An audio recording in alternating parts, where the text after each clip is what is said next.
సూక్ష్మదర్శిని 2 hours 22 minutes run టైమ్‌తో థియేటర్స్‌లో మలయాళంలో release అయింది. నేనైతే లాస్ట్ వీక్‌ని విత్ సబ్‌టైటిల్స్‌తో చూసేసా. ఫీట్‌గాడి మీడియా ఇన్‌స్టా పేజ్‌లో స్టోరీ కూడా పెట్టా.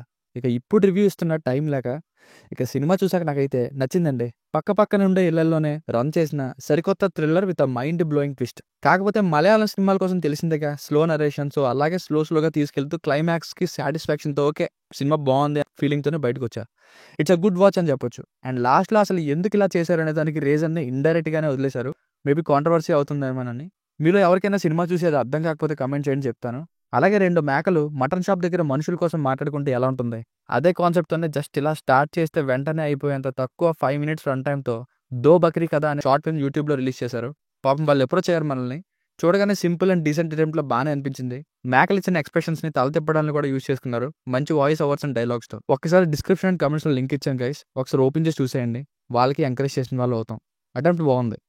ఇక ఈ సూక్ష్మదర్శిని మూవీని ఫ్యామిలీతో చూడొచ్చా అంటే యెస్ చూడొచ్చు. ఎటువంటి కంటెంట్ ఏం లేదు. బేసిక్ స్టోరీ లైన్ ఏంటంటే మాన్యువల్ అలియాస్ బసిల్ జోసెఫ్ గారి తల్లి గారు ఒక మతిమరుపు రోగం ఉండడంతో ఇంటి నుండి వెళ్ళిపోయినట్టుగా సెటప్ చూపిస్తారు. అయితే అసలు ఏం జరుగుతుందని పక్కింట్లో ఉండే ప్రియాకి అలియాస్ నజరియా గారికి అనుమానం వస్తుంది. అప్పుడే ఏం చేశారు? అసలు మాన్యువల్ ఏం చేస్తున్నాడు? అసలు అతని అమాయకపు తల్లికి ఏం జరిగింది? చివరికి ఏమైందన్నది స్టోరీ. Plus points. బాగుండే మలయాళం సినిమాల్లో ఆల్వేస్ ది బ్యూటిఫుల్ పార్ట్ ఏంటంటే రైటింగ్స్. ఈ సినిమాలు కూడా సరికొత్తగా ఉంటాయి. అసలు చివరి వరకు ఏం జరుగుతుందో వాళ్ళు చూపించరు. మనం కూడా గెస్ చేయలేం. సినిమాలో మెల్లగా రివీల్ చేసేవి కూడా మనల్ని వేరేలా ఆలోచించేలా డైవర్ట్ చేస్తాయి. కానీ రీజన్ అది కాదు. అందుకే సినిమా లాస్ట్ వరకు ఈ ప్యాటర్న్ మెయింటైన్ అవ్వడం వలన ఒక ట్విస్ట్ అయితే వర్కౌట్ అయింది. సినిమా అయిపోయాక స్టోరీ ఇంతేనా అన్నట్టు ఉంటుంది. కానీ ఆ ఇంతేనా అని రివీల్ చేయకుండా థ్రిల్లింగ్‌గా నడిపారు. మెయిన్‌గా ముగ్గురు వైఫ్స్ కలిపి ప్లాన్ వేసి వెళ్ళే సీన్స్ లాంటివి బాగా వర్కౌట్ అయ్యాయి.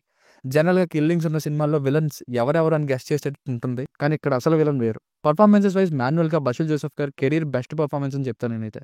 స్టార్టింగ్ నుండి నెగెటివ్ రోల్‌లో డార్క్ కామెడీ భలే క్రియేట్ చేశారు. ఇక ప్రియాగా నజ్రియా గారి యాజ్ యూజువల్ పర్ఫార్మెన్స్‌ని డెలివర్ చేశారు. వన్ వుమెన్ షో అని చెప్పొచ్చు. Background music is good. Cinematography Adirindi. Cinema మొత్తం మాక్సిమం జరిగేది ఒక 3, 4 ఇల్లులున్న చోట. దాన్నే బాగా కవర్ చేశారు. Minus points. ఇక ఎప్పటి మలయాళం సినిమాలకు ఉండే మైనస్‌లే. స్లోగా మెయిన్ స్టోరీలోకి ఎంటర్ అవ్వడం, అప్పటి వరకు ఇంట్రొడక్షన్‌తోనే నింపడం, లాస్ట్ వరకు దాచి కొంచెం కూడా రివీల్ చేయకపోవడం ఈ మధ్యలో. ఖచ్చితంగా ఇంకా తక్కువ రన్ టైమ్‌తోనే చెప్పగలిగే వీలున్నా కానీ లెంతీగా తీయడం. ఈ సినిమాలో కూడా ఇది తప్పు. అసలు ఎందుకు ఇదంతా చేశారో రీజన్ చెప్పరు. మేబీ కాంట్రోవర్సీ అవుతుందేమో స్టార్టింగ్‌లో చెప్పినట్టుగా. మనమే ఇంతే అని ఇంకా అదే అర్థం చేసుకోవాలి. 'మోహన్ లాల్' గారి సినిమాలో కూడా ఇలాంటి ఒక పాయింట్‌తో తీశారు. అదేంటో మీరు సినిమా చూసాక అర్థం కాకపోతే చెప్పండి. కామెంట్స్‌లో నాకు అర్థమని చెప్తాను వాళ్ళకి. ఇంకా లాస్ట్‌లో విలన్స్ ఎప్పుడో ఆ పని చేసి ఉండొచ్చు. క్లైమాక్స్ ఫైట్‌లో ఒక లేడీ విషయంలో. ఇంకా హీరోయిన్ రాలేదు. అప్పటి వరకు ఆగుదాం అన్నట్టుగా అలా నైట్ వరకు హోల్డ్‌లో ఉంచడం.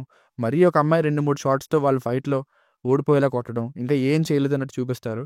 ఇలాంటి సినిమాటిక్ లిబర్ట్స్ అయితే ఫుల్‌గా ఉంటాయి. సో ఫైనల్‌గా మూవీకి వర్డిక్ట్ ఏంటంటే సినిమాలో ఎన్ని మైనస్‌లు ఉన్నా కానీ ఖచ్చితంగా చూడదగ్గ సరికొత్త క్రైమ్ థ్రిల్లర్ అండి. Pacing issues are there but still an impressive crime thriller. దీనికి రేటింగ్ వచ్చేసి ఇది నా ఒపీనియన్ 3/5. మీకు నా వర్క్ నచ్చినట్లయితే మరిన్ని రివ్యూస్ కోసం మన ఛానల్‌ని సబ్స్క్రైబ్ చేసుకోండి. Thank you.